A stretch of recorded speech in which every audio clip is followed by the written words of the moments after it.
It's Breakfast with Bob. Thank you, Poncho Man. Welcome to day 2, Breakfast from Kona. And we have a studio audience. Love it. Woo-hoo.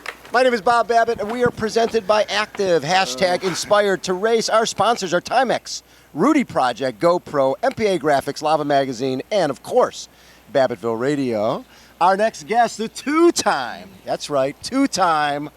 Ironman World Champion and course record holder, Mirinda Carfrae. How are you doing? I'm doing great, thanks. Thanks for having me again on the show. I love it. And so you had a little visitor this morning. You had to go do a drug test. Yeah, a little wake-up call for Tim and I this morning at 7. So that's standard. Race week, you usually get a couple of those, so Really? it's all good. Yeah. So for people out there who don't quite know how this works, as a professional athlete that's part of a sport that's in the Olympics, Yep. you every single day you have to let people know where you are. You can't just go, hey, I'm going to go off on a picnic today.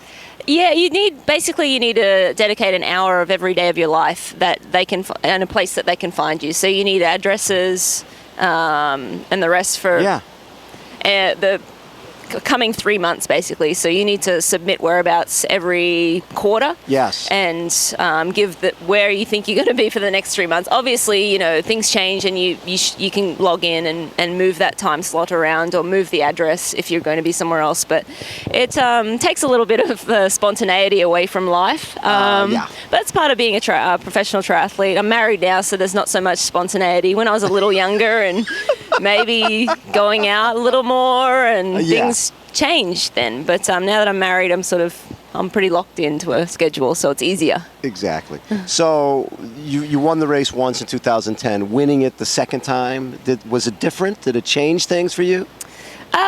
Winning it the first time was kind of almost a surprise. Second time racing here in Kona, second time racing Ironman distance, and Chrissy pulled out the morning of the race. So that one was a massive high, obviously, but it was kind of almost too early in my career for me to really appreciate it.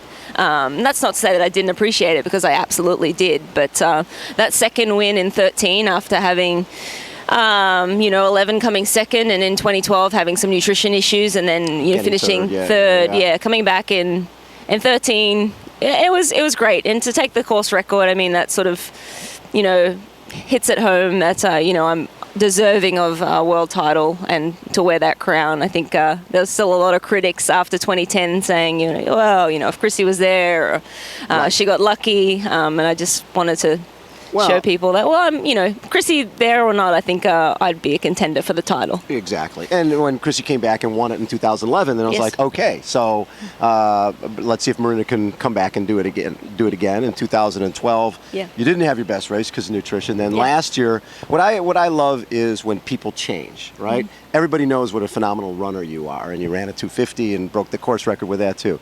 But you take a lot of pride in the fact that you've adapted to the conditions of how you have to race this race, and you've become a really, really good cyclist. Thank you. Yeah, it's definitely a work in progress. Always striving to be a complete athlete, and I'm always working on my swim, and obviously that's still a few minutes off the lead there. I don't think that'll be any different this year, but always working on the bike and trying to be a more complete triathlete. And I think I've shown over the last couple of years that that work is showing through in races finally, and hopefully it'll show again this Saturday.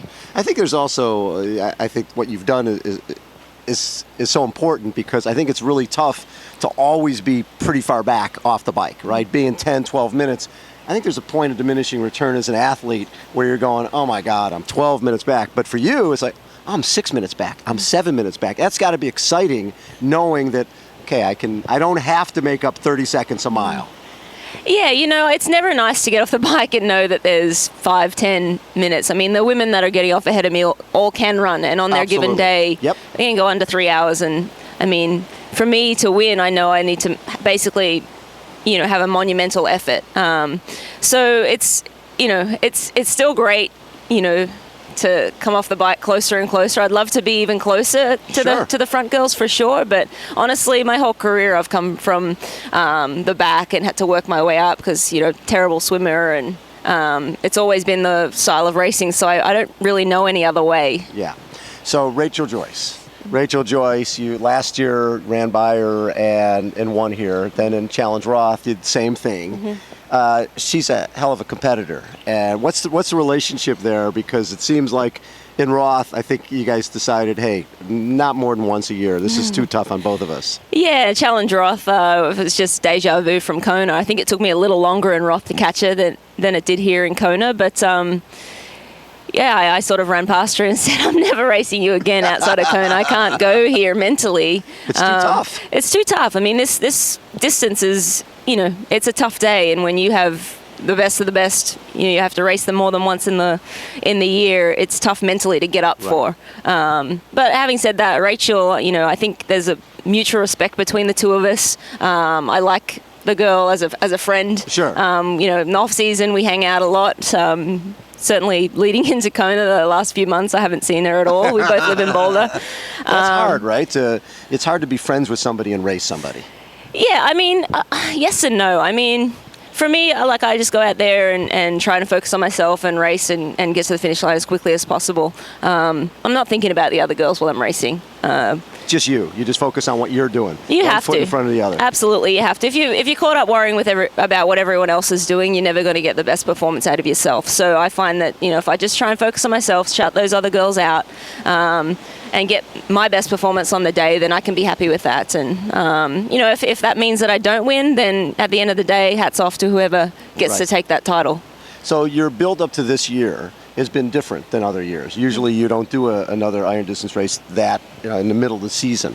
But it seemed like you wanted to try some new stuff this year. Well, you got married for one. Yeah. But this year's almost been let's try some new things. Has that been fun doing new things? It's been a great year. Honestly, we started the year with a honeymoon in Bora Bora, so I started my season a lot less fit than I normally am. Yeah. We added Challenge Roth.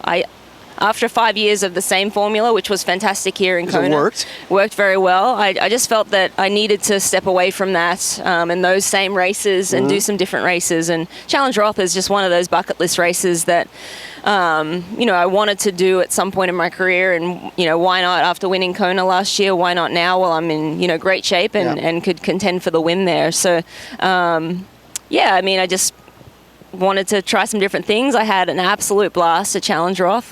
It's definitely one of those races that I'll remember forever. Yeah. Right up there, pretty close to my Kona victories here. But yeah, I mean, the atmosphere there, it's a completely different feel to Kona, much more low-key, less stressed, but they're both special. So, talking about special. First time here, second time first, then second, third, first. You've had amazing success here, never been off the podium. What is it about Mirinda Carfrae and this place? Yeah, knock on wood. Yeah. What is it about this race and you that works so well together? I just love this race. I get off the plane here in Kona, and I think there are a lot of athletes that get off the plane and they sort of think, holy crap, I've got to do a marathon, I've got to do an Ironman in these conditions. And I get off the plane and I feel like I'm at home. This is Queensland weather. Exactly. In summer. So, and I haven't been in Australia much. I've been in the US a lot. So it feels like a homecoming almost. And the course is great for me. Salty swim, non-wetsuit. Believe it or not, I swim better in non-wetsuit swim than I do in a wetsuit swim. And then it's a fair race. There's no cheating out there on the bike. The marshals are on you. It's very easy to see the 10 meters because the cat eyes on the road are exactly 11 meters apart. So, you just don't ride within those cat eyes. It's easy for the refs to pick people who are trying to get an easier ride. So, I don't know. I think it's a fair race. It's a tough race. It's a hot race, which is always in my favor, I think, coming from Australia.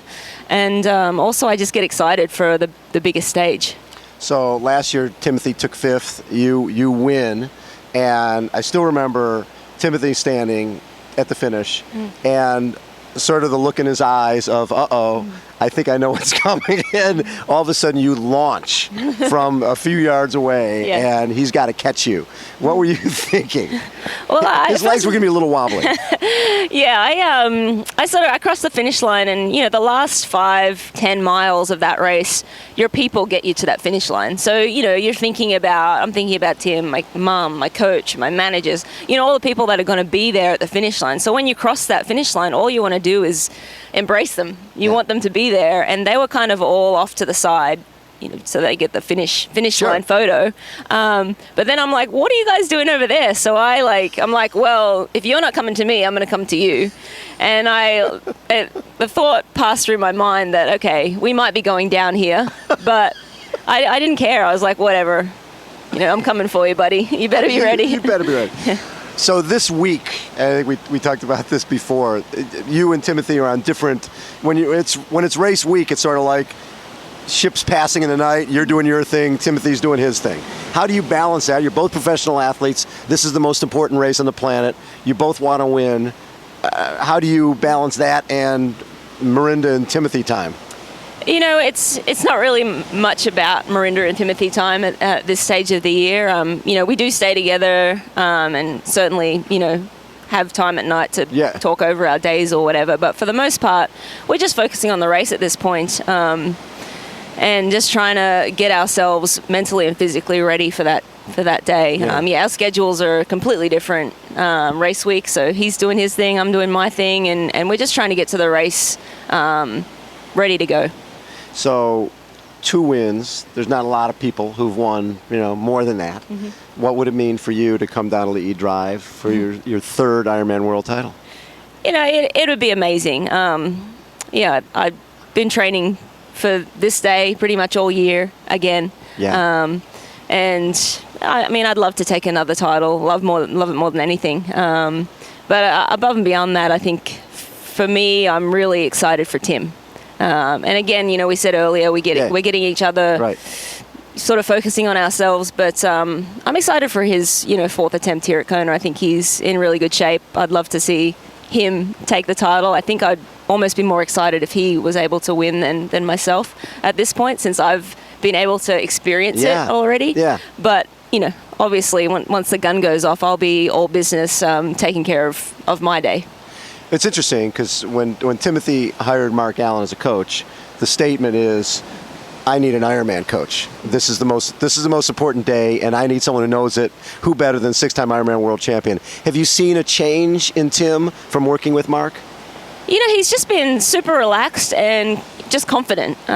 He feels mentally readier for this race than he has before. I think he said earlier in the week that, he doesn't feel like, I just got to push out one more race this year. It feels like, I could do another race. I'm fresh. I feel like I could do another 5 races this year. So I think if you can be there 100% mentally, then you're probably 80% better than most of the people in the field, because, that is the most important thing when it comes to that last 10 miles. Everybody's fit.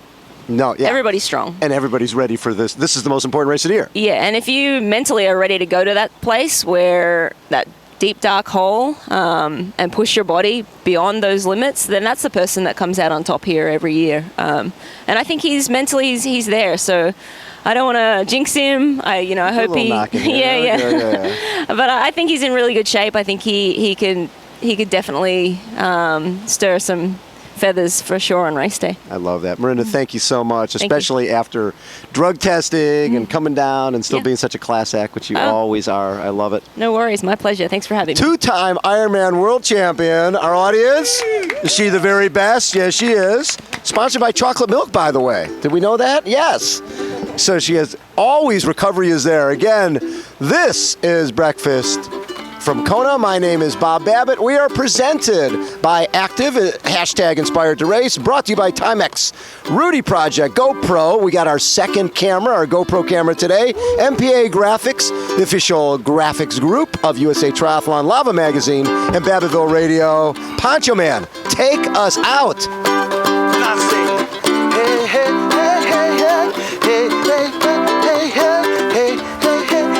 It's Breakfast with Bob. Thank you, Poncho Man. Woo! You're the legend. Awesome. Thank you so much.